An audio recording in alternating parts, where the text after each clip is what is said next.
क्या है इस अमर गुफा का रहस्य? कौन है इस गुफा का निर्माण करता? कुछ सुलझे और कुछ अनसुलझे पहलुओं को लेकर के हम आए हैं आज आपके साथ।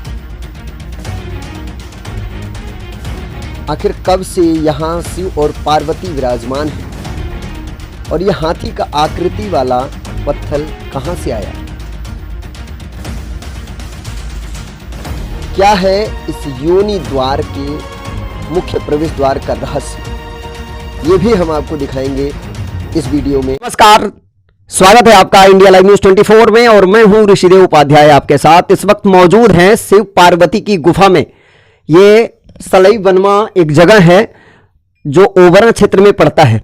बड़ा ही दुर्गम स्थान है, लेकिन अभी भी जहां इस गर्मी के मौसम में बाहर टेम्परेचर 40-42 के आसपास जा रहा है, 45 के आसपास जा रहा है, वहां आज भी जिस जगह पर हम लोग बैठे हैं गुफा में, यहां अभी भी टेम्परेचर 11, 12, 15 के आसपास का टेम्परेचर है। हमारे साथ मौजूद है एक भाई साहब। सर, क्या नाम है आपका?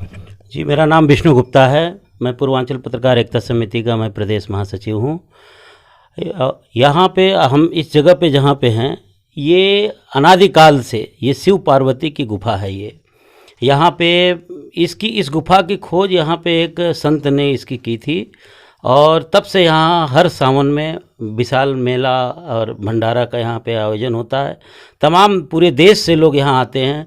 जैसा कि आप ये देख रहे हैं कि इस गुफा की जो बनावट है, किसी मनुष्य ने नहीं की है इसकी बनावट।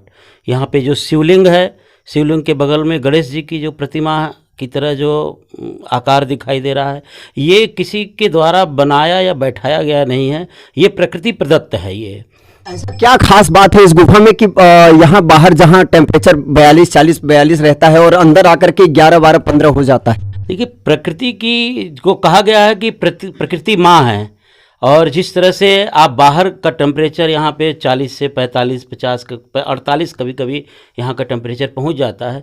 जैसे जैसे बाहर का टेम्परेचर बढ़ता है और उसी तरह से ये गुफा के अंदर का जो टेम्परेचर है, वैसे वैसे यहाँ का टेम्परेचर बिल्कुल कम हो जाता है।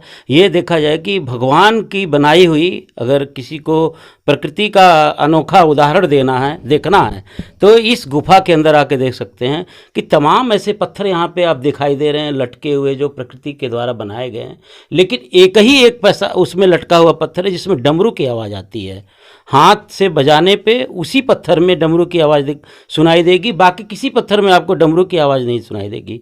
इस गुफा की बनावट को देख के ऐसा लगता है कि कभी यह गुफा ये समुद्र के अंदर, जब कहते हैं कि धरती जब उलट गई थी तो ये जो नीचे की चीज़ें थी वो ऊपर आ गई।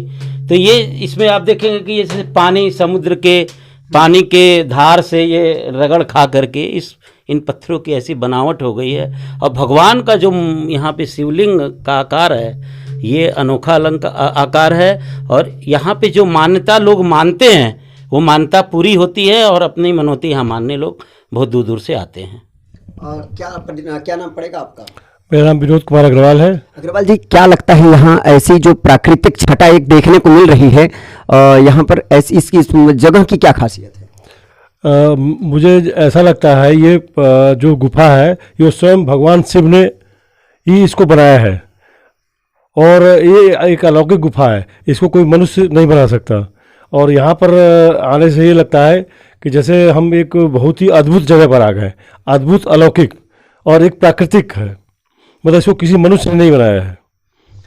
हमारे साथ मौजूद हैं इस मंदिर के जो पुजारी हैं, उनसे भी बात करेंगे। क्या नाम पड़ेगा आपका? त्यागी जी महाराज। त्यागी जी महाराज, ये बताइए कि ये मंदिर कितने वर्षों से है? ये तो अनुभूति है, कोई इसका पता नहीं है। पता नहीं है। आप यहाँ कितने वर्षों से? 19 साल। 19 साल से यहाँ क्या करते हैं? ये देखभाल, ये पूजा पाठ ही है। अच्छा, कितनी बार यहाँ आरती होती है? शाम सुबह। सुबह शाम जी। यहाँ रहते हैं? हाँ। इसके बाहर जब निकलते हैं तो धूप में कैसा फील होता है? धूप निकलेंगे तो पूरा एसी एकदम लगता है, धूप एकदम अंदर जाएंगे तो पूरा एकदम एसी फेल। तो अंदर तो एसी फेल है। हाँ। लेकिन बाहर जाने पर एसी फेल हो जाता है। एसी एकदम घाम लगता है, बाहर धूप लगता है। यहाँ का क्या ऐसा खास है जो यहाँ साल में दर्शक आते हैं? जेपी लगाए थे, पूरा अपना औकात लगा दिया। हटाने पे देखो जेपी कंपनी सीमेंट वाला। अच्छा, जेपी सीमेंट वाला कंपनी। हाँ लगा दिया, बजरंग बली भी यहाँ ऊपर है। अच्छा। वो में लिया के मशीन लगा दिया, और मशीन लगा दी तो कोई साधु संत हमने ढूंढे तो कोई मिला नहीं। एक बम लहरी महाराज है, और यहाँ दरबार पर हमारे गुरु जी शिखर महाराज बनारस के जो है। हाँ जी, शिखर महाराज जी में जो रहते। नहीं, हाँ जी वो 3 बार जग कराए हैं यहाँ पर। एक बार भूतेश्वर दरबार, उस दिन से भी मंदिर पूरा प्राचीन हो गया। अच्छा, यहाँ पर मेला वगैरह भी लगता है? सावन शिवरात्रि के, सावन की शिवरात्रि को 1,50,000 के। 1,50,000 लोग आते हैं? 1,50,000 जी, 1,50,000। जिस तरीके से यहाँ जो पुजारी हैं उन्होंने जिस तरीके से बताया त्यागी जी ने कि ये 19 वर्षों से हैं और लगातार ये यहाँ 19 वर्षों से पूजा और अर्चना कर रहे हैं इस मंदिर में। और बात हम आपको वो भी दिखाएंगे जो अभी बात कर रहे थे हम पत्रकार महोदय से, तो उन्होंने बताया कि एक पत्थर ऐसा है जिससे डमरू की आवाज आती है, तो ये वही पत्थर है। आप देख सकते हैं इसमें डमरू की आवाज इस पत्थर से निकलती है जैसे ही बजाते हैं। लेकिन इसके अलावा और पत्थरों की अगर बात करें तो यहाँ बहुत सारे पत्थर हैं। यहाँ देखिए नीचे भी पत्थर लगे हैं, ऊपर भी बहुत सारे पत्थर हैं। ऐसा पत्थर से आवाज किसी भी पत्थर से नहीं आता है।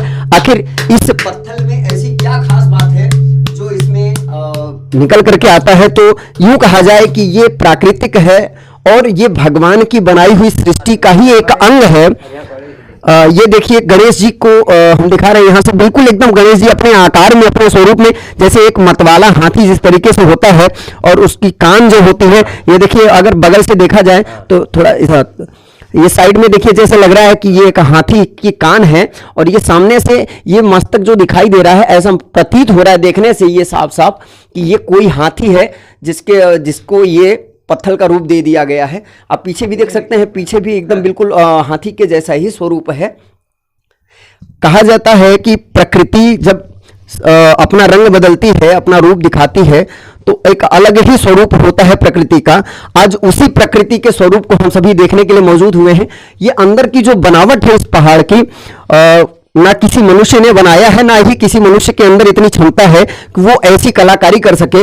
यूं ऐसे ही प्रतीत होता है जैसे लगता है कि समुद्र के भीतर जो पत्थर होते हैं जैसे, तो उनके अंदर जो पानी से घिस करके जो लाइनें बनती हैं, जो दरारें बन जाती हैं, उस तरीके से ये पूरी दरारें दिख रही हैं, दिखती नजर आ रही हैं।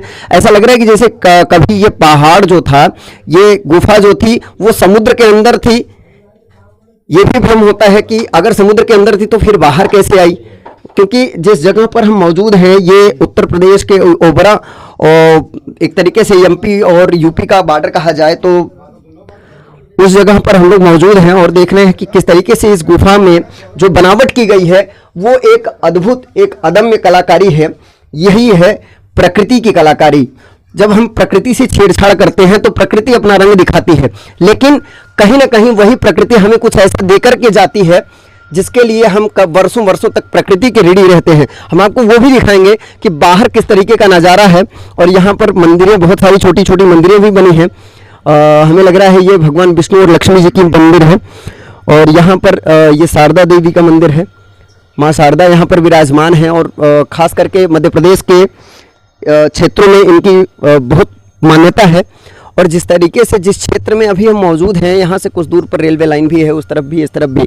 और ये बहुत ही सिद्ध पीठ शिव पार्वती जी की गुफा है, जो यहाँ पर बड़े बड़े संतों ने आकर के यहाँ यज्ञ कराया और कई ऐसे आयोजन, धार्मिक आयोजन किए गए। यहाँ पर काफ़ी लोग भी बैठे हैं, 2-4 भाई लोग भी बैठे हैं। बाहर से हम आपको दिखाते हैं कि आखिर मंदिर के अंदर ऐसा क्या है, क्योंकि पहाड़ है तो पहाड़ अगर है तो लाजमी है कि गर्म होगा, गर्मी होगी तो अंदर जरूरी नहीं कि ठंडा हो। बाहर से जब पत्थर जरता है आप घर में लगाएं, और घर में जब पहले जो घर बनते थे, मकान बनते थे, उसमें पत्थर लगा करके घर बनाए जाते थे, तो उसमें भी गर्मी होती थी। ऐसा नहीं था कि ठंडा होता था, पत्थर के अंदर भी गर्मी होती है। लेकिन इस मंदिर की ऐसी क्या खास बात है, तो ये जो पुजारी जी थे उन्होंने बताया कि यहाँ पर भगवान शिव साक्षात रूप से विराजमान है। कैमरा पर्सन प्रकाश के साथ मैं Rishidev Upadhyay, India live news 24 Varanasi.